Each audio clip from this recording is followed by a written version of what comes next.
Bonjour à tous, c'est Étienne de Top 4 Phone et aujourd'hui j'ai le plaisir de vous présenter une vidéo comparatif entre deux téléphones que j'ai eu l'occasion de tester individuellement. J'ai nommé l'Alcatel Idol S à gauche donc et l'Alcatel Idol X à droite. Ces deux vidéos de test individuel, vous avez certainement déjà eu l'occasion de les voir sur le site Top 4 Phone ou sur notre chaîne YouTube. Et donc là aujourd'hui je vais vous faire un comparatif moins complet mais qui va vous permettre de présenter peut-être les différences plus flagrantes qu'il peut y avoir entre ces deux téléphones. Alors déjà physiquement, qu'est-ce qui différencie ces deux téléphones? Déjà ça saute aux yeux, la taille, l'Alcatel Idol S donc sur la gauche, lui a une taille de 13,3 cm en hauteur, quasiment 6,7 cm en largeur et 7,4 mm en épaisseur, donc ce qui en fait un téléphone quand même assez fin. L'Idol X quant à lui est un peu plus grand bien entendu avec 14 cm de hauteur, 6,7 cm, un petit peu plus exactement, 6,7 cm en largeur et même plus fin que son petit frère l'Idol S avec 6,9 mm d'épaisseur, ce qui est vraiment très peu.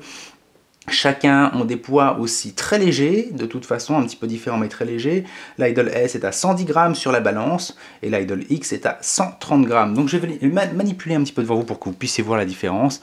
Alors bien entendu, vous voyez que de toute façon, si vous avez vu les tests, les finitions de ces deux appareils sont vraiment sympathiques.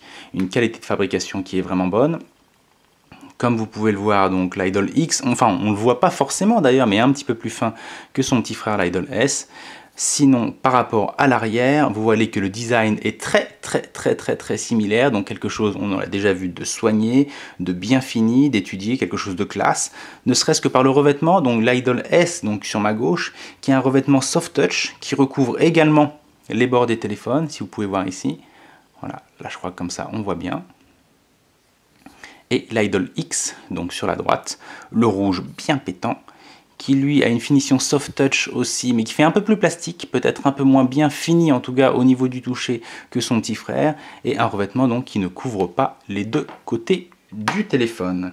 Sinon, regardons maintenant un petit peu ce qui différencie aussi les téléphones par rapport à leur écran. Alors je vais allumer les téléphones et vous allez voir tout de suite quelque chose que l'on va voir immédiatement.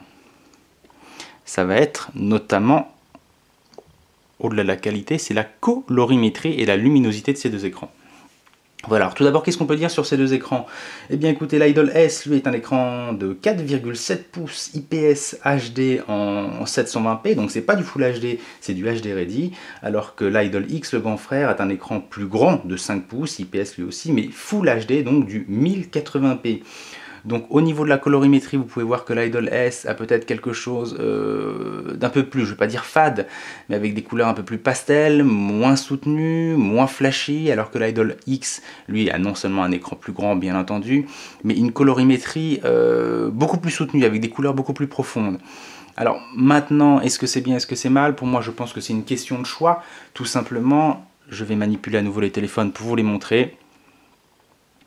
Voilà, l'écran, je ne sais pas si vous voyez bien, mais la colorimétrie est quand même bien différente. J'ai mis la luminosité de ces deux téléphones à fond pour vraiment pouvoir se rendre compte des différences. Maintenant, effectivement, la luminosité de l'Alcatel Idol X est plus importante, avec des couleurs plus intenses, ce qui n'est pas le cas de l'Idol S, donc sur la gauche. Mais ensuite, tout ça est une question de goût. Donc je vous laisse regarder encore quelques secondes pour que vous puissiez bien voir la différence. Maintenant, les deux écrans au niveau de la qualité sont vraiment sympathiques. La résolution, bien entendu, de l'Idol X en 1080p est un peu meilleure, mais bon, l'un à côté de l'autre, de toute façon, à l'œil nu, c'est vraiment très difficile de voir la différence. Donc à part la colorimétrie où il y a une différence flagrante, pour le reste, c'est quasiment similaire. Sinon, ensuite, nous allons voir maintenant plus en détail le hardware de chaque téléphone. Donc je me permets d'en mettre un sur le côté. Alors, concernant l'Idol X, qu'est-ce que nous avons à l'intérieur? Donc, pour ceux qui ont vu le test, je vais quand même vous faire un petit résumé. Alors, le CPU, donc le processeur, nous sommes sur un MediaTek MT6589T, donc le T pour turbo, 4 cœurs, donc cadencé à 1,5 GHz. Et pour le GPU, nous avons un PowerVR SGX 544 MP. Donc tout ça, c'est une configuration hardware que nous avons eu l'occasion de revoir sur d'autres téléphones déjà testés. Et donc par rapport à leur qualité et leurs défauts, vous n'avez qu'à voir la vidéo complète de l'essai de ce téléphone. Sinon, concernant la RAM, nous sommes sur 2 Go de RAM, ce qui est plutôt pas mal pour du multitâche. Et concernant le système d'exploitation, nous sommes sur de l'Android 4.2.2, donc Jelly Bean, avec une mémoire interne de 8 Go. Voilà, alors la possibilité d'étendre encore cette mémoire grâce à la carte micro SD de 32 Go et bien entendu la possibilité de pouvoir y installer les différentes applications. Donc voilà pour ce téléphone, c'est l'Idol X. Maintenant pour le Idol S, quelque chose quand même de radicalement différent, puisque pour le coup concernant le processeur, nous sommes sur un Snapdragon S4, donc référence MSN 8930, donc là nous sommes seulement sur un double cœur, 2 fois 1,2 GHz. Le GPU quant à lui, c'est un Qualcomm, un Adreno 305, qui marche plutôt pas trop mal. Concernant la mémoire vive, nous sommes également sur 2 Go de RAM. Quelque chose de sympathique aussi donc pour le multitâche, et nous sommes bien entendu sur de l'Android 4.2.2 avec une mémoire interne de seulement 4 Go, et là aussi heureusement nous avons la possibilité de pouvoir utiliser la micro SD, le port micro SD qui permet d'étendre la mémoire jusqu'à 32 Go, avec lui aussi également la possibilité d'y installer les applications. Voilà donc pour le téléphone. Concernant les performances maintenant, quelque chose d'un petit peu différent. Alors comme vous avez pu voir déjà de toute façon au niveau de la fluidité, quelque chose de souple, quelque chose de fluide à l'utilisation, aussi bien dans les menus que dans les applications. Alors les applications pas toutes bien entendu, puisque les applications un peu gourmandes telles que les jeux, écoutez, sont tout à fait différentes à l'utilisation. Donc on va faire un test immédiatement, avec notamment 2 jeux que j'avais installé, que j'avais testé également, il me semble, en individuel sur chaque téléphone. Et vous allez voir que là, la chanson est complètement différente dès qu'il s'agit d'applications un petit peu gourmandes.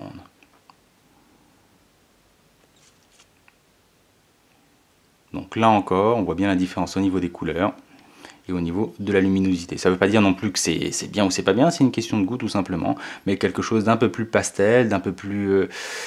j'aurais tendance à dire fade quand même, puisque les couleurs sont moins soutenues que sur l'Idol X, mais effectivement sur l'Idol S, un petit peu plus fade. Alors, nous allons voir tout de suite, au niveau du jeu, comment il se comporte, notamment sur le jeu Minion Rush.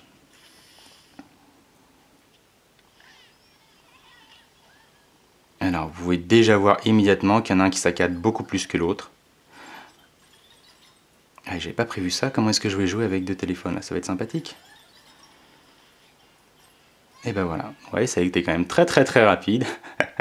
Mais ça vous aura permis de voir au moins qu'effectivement, au niveau des performances gaming, malgré le simple double cœur de l'Idol S, eh bien il s'en sort pas trop mal, notamment grâce à un GPU Adreno 305, qui est peut-être pas tout jeune, mais qui s'en sort très bien.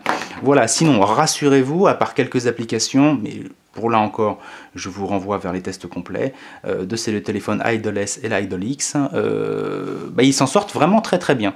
Et à part pour certains jeux très gourmands, le reste, il n'y a aucun souci. Ces 2 téléphones sont parfaitement fluides. Sinon, concernant la mémoire, écoutez, on en a déjà parlé. Ce sont tous les 2 des simples SIM. Pas de double SIM, il me semble que pour l'Idol X, il y a une version double SIM qui est sur le point de sortir, donc ça à voir aussi. Concernant maintenant l'appareil photo, donc je retourne les téléphones. Vous voyez bien entendu un design très similaire, même au niveau de l'APN. Alors concernant l'APN arrière sur l'Idol S, donc celui de gauche, nous sommes sur 8 millions de pixels, avec bien entendu la possibilité de faire des vidéos en 1080p. Sur l'Idol X, nous sommes également sur la possibilité de faire des vidéos en 1080p, mais avec un APN avec une résolution supérieure, puisque nous sommes à 13,1 millions de pixels.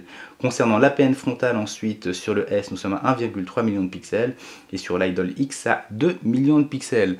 Donc de toute façon, les APN frontales, voilà, on sait que c'est pas forcément la partie photographique qui est la plus utilisée chez un téléphone, c'est plus l'APN arrière.